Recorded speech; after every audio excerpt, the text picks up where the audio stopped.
What's up, y'all, and welcome back to another video. Today I'm going to show you how to achieve the perfect traditional install. Normally with my braid pattern I do the beehive method where you start from the top and you just circle all the way around. Not sure why I chose this method, but one thing's for sure, I can tell you it's a solid foundation.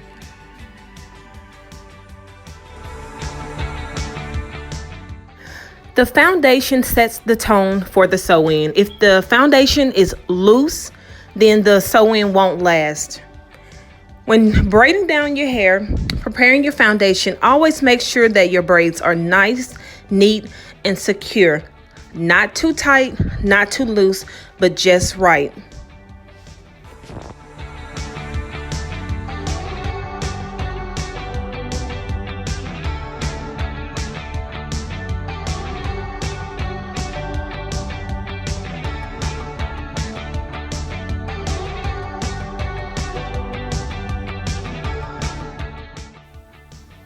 Not sure if you can tell, but I did add a net to this sew-in. Adding a net allows you to also protect the hair and have less tension on the hair because you can actually sew on the net. A net is good for clients with fine hair.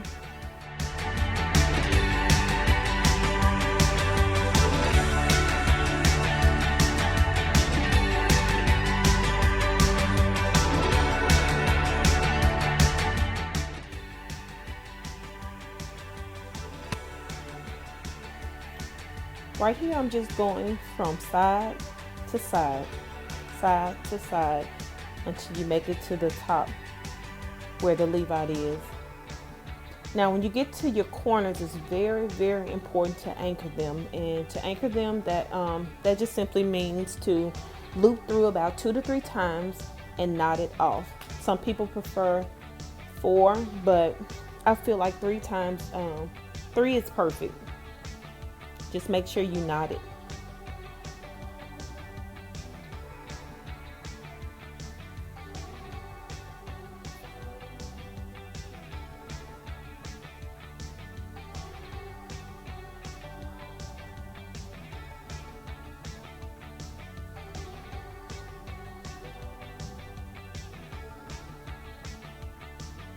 Right here you see me going through.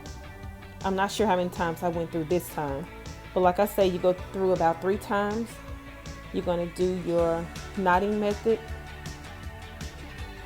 right before you flip over. And you see, now after I flip it over, I'm going to secure it. Not in the same exact spot where you just did your knotting, because we don't want to put too much tension right there, especially being at the edge of her hair. But you're going to knot it just a space over on top of the previous track to start your next row.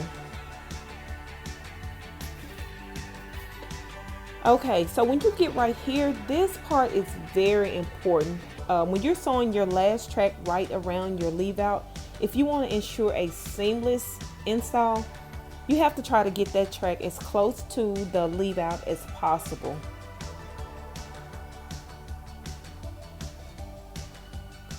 Also with stitching, you got to make sure those your stitches are close, no gaps. Because what happens when you your client runs the comb through it, sometimes the teeth on the comb will catch in some of that thread where you have your gaps. So make sure you're sewing extremely close to the leave out, as well as making sure your loops are close together.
You see right here, the client has a little color on her ends from a previous service. When you're pressing hair or the leave out and it has color, you have to be careful with that and make sure your hot tools aren't turned up too high. Make sure your flat iron isn't high, and make sure you don't pass through too many times. That's not healthy for the hair, period, you know, especially when the client has color on the hair.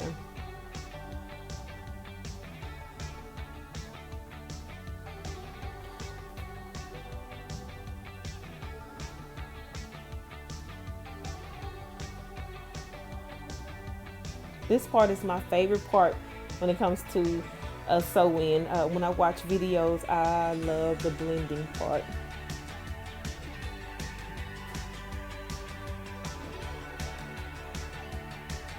Make sure you put leave-in conditioner on this part as well.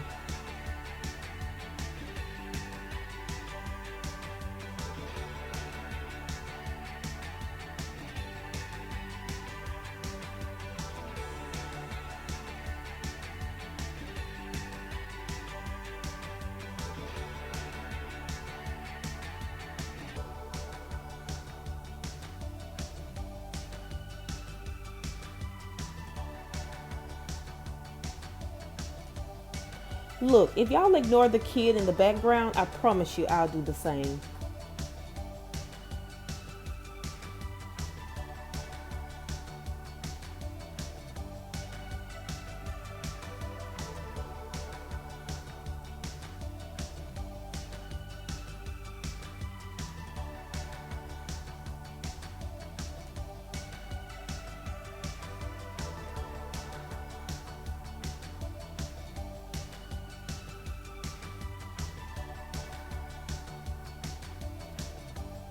When you're flat ironing hair, it's best to do no more than 2 passes, and to ensure that you're able to just do those 2 passes to get the hair silky. It's based on like your sections. You see right here, I'm parting very thin sections.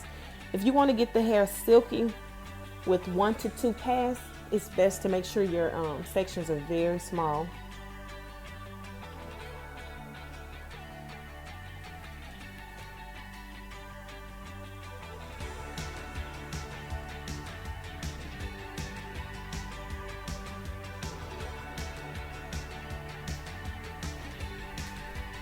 Right here, I believe I added some, what is that? The Carrot Care, the styling wax, the wax stick.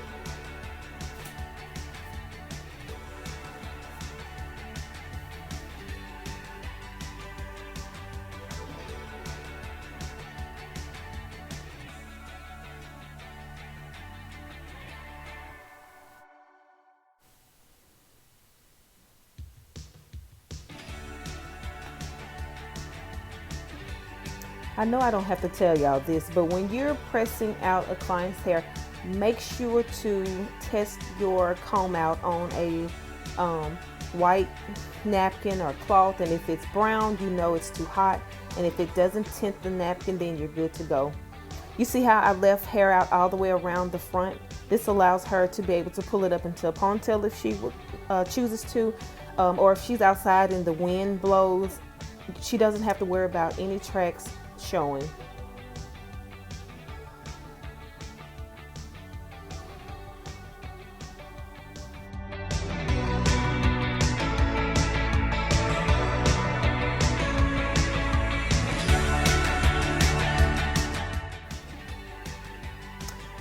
Right here, I'm just adding some nice loose ringlets.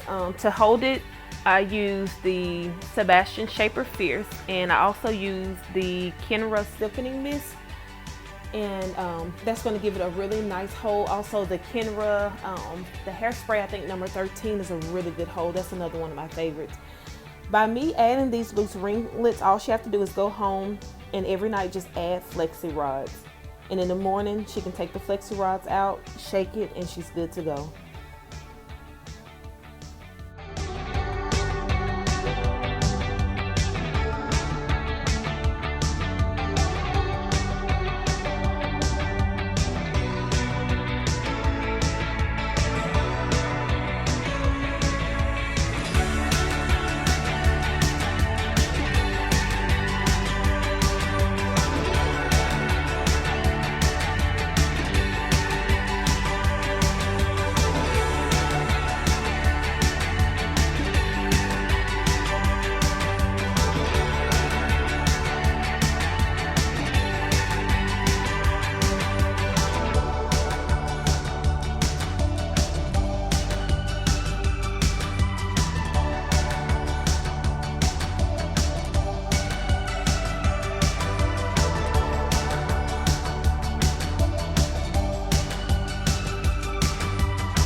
Okay, right here I'm using the Murray's Edge Wax Extreme Hold.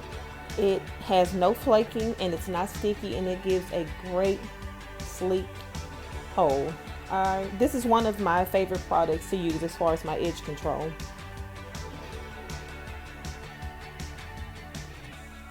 And there you have it, a nice natural install. Girl, you did that.